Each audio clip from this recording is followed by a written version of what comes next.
Good morning mga tol. Time check mga tol.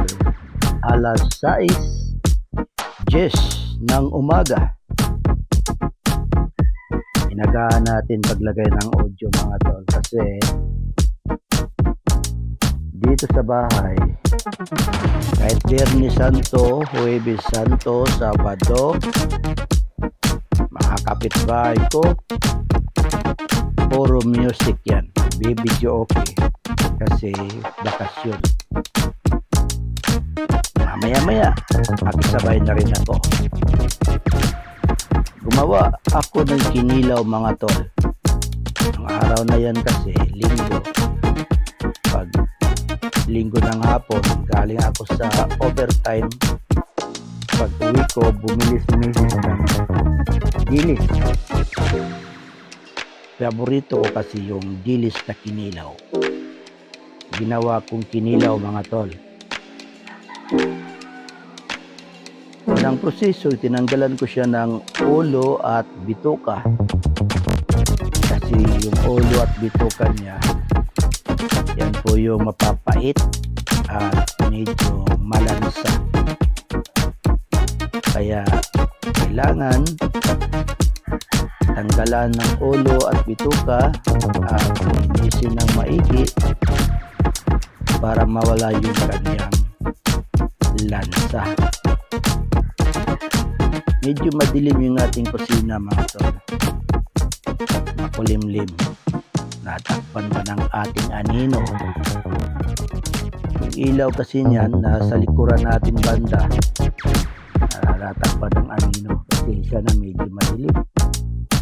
Liliwanag din yan maya-maya. Kinilaw. Tinanggalan natin ng audio mga tol kasi yun na. So, kaya ng sinabi ko, puro music. Ayan na mga tol.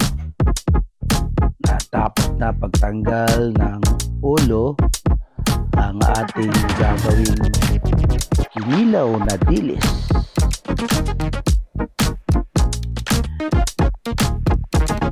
Kailangan natin siyang hugasan ng konti mga tol ng paulit-ulit para maalis yung kanyang lansa. Kasi alam mo na, yung isda nakababad sa ilalim ng tubig yan, doon yung tirahan nila. Yan naman yung mga ingredients natin mga tol. Sili, loya, pipino, sibuyas na pula. Kailangan natin siyang ibabad sa suka mga tol. Babad natin siya sa suka, pigaan natin ang suka para mawala yung kanyang ulas.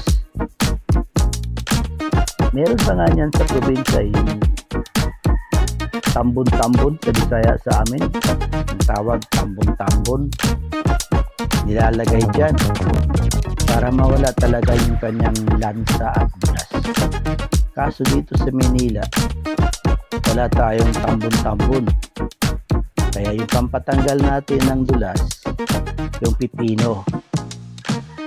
Masarap din sa kinilaw yung pipino.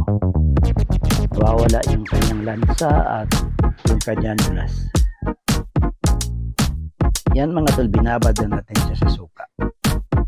Huwag po masyado matagal kasi naluluto siya sa suka.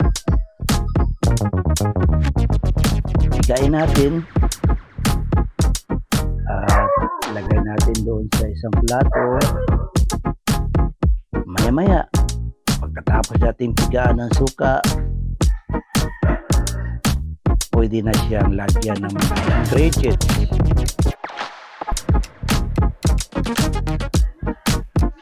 Common na paggawa ng mga kilawin. Ako, ano lang yan, kilaw-kilaw lang yan, gaya-gaya, kilaw-kilaw. Masarap-sarap din naman. Yung iba nakita ko, napakasarap talaga yung mga kinilaw nila, especially sa restaurant. Ang dami mga ingredients, napakasarap. Pag kumain ako sa restaurant tapos merong kinilaw, hindi ko talaga palalagpasin yung mga kinilaw. Ilagay na natin sa suka yung mga ingredients, mga tol. Pati yung asin, bitsin, para unang malusaw yun doon. Yan, pati yung sili para maano na sa soup yung kanyang anghang. At yung asin at bitsin, kalamansi, ma-mix na doon bago natin ilagay yung mismong kinilaw. Yung sabaw soup niyan, mga tol, kahit wala pang isda, pagka ganyan na timplado na siya, kinilaw na, kahit tikpan mo yung soup, malasahan mo na lang yung kinilaw na talaga pag andyan na yung iyong bilis. Sa amin, mga tol, bundukin yung sa amin eh. Pagka nagpunta kami sa bayan, hindi talaga mawawala yung bilis pag uwi.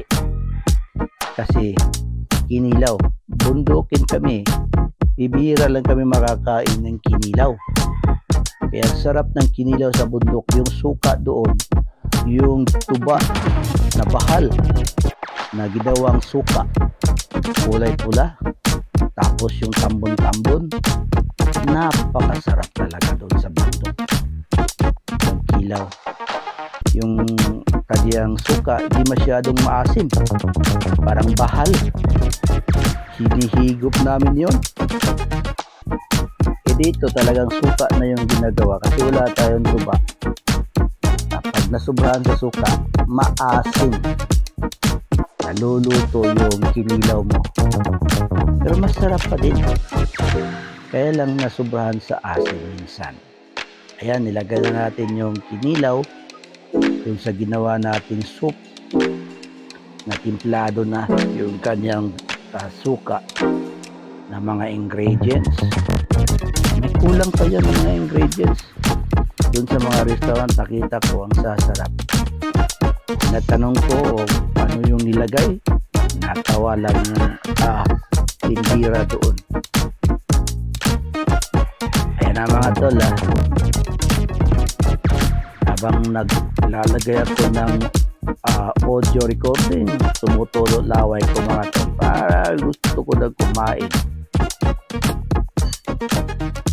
Pag kinilaw talaga, paborito ko talaga. Ayan, tinikman na natin yung sabaw, yung kanyang soup. Kasarap. Naalala ko yan yung ginawa ko siya. Talagang di na ako makatiis. Tinikman ko ng tinikman yan dyan. Ang sarap-sarap na talaga. Lalo na galing sa trabaho, medyo pagod at gutom, sarap kumain kinilaw. Yan ang mga tol, talagang ready to serve na siya. Dito sa bahay, ako lang din nagkikilaw. Mga sakop ko ayaw kumain. Kahit yung panganay, yung bunso, si misis, iiwas na din sa matamis, maanghang, maasim pala dahil sa kanyang hyperacidity. Kaya iwas na siya sa mga maasim. Ako na lang. Pagkasarap. Yan na. Tikman na natin, mga tol. Yan na. Ha? Tikman na ni Larry ang kinilaw. Oh, Ay, sarap. May subo pa nga. Isa pa. Oh, isa pa. Pagkasarap-sarap para to. Sarap ng kinilaw. Parang gusto ko nang kumain ulit ng kinilaw. Ayun na mga tol. Lagyan natin sa misa yung ating kinilaw. Pagkasarap.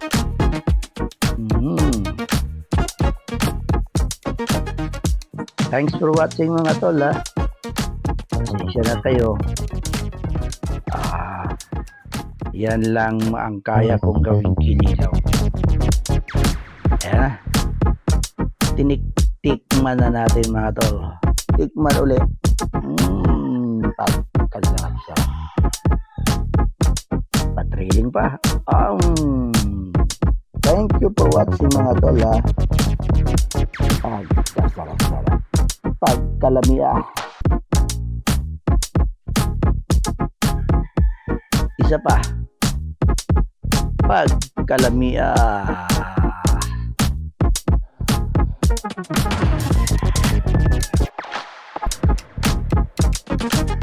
Thanks for watching.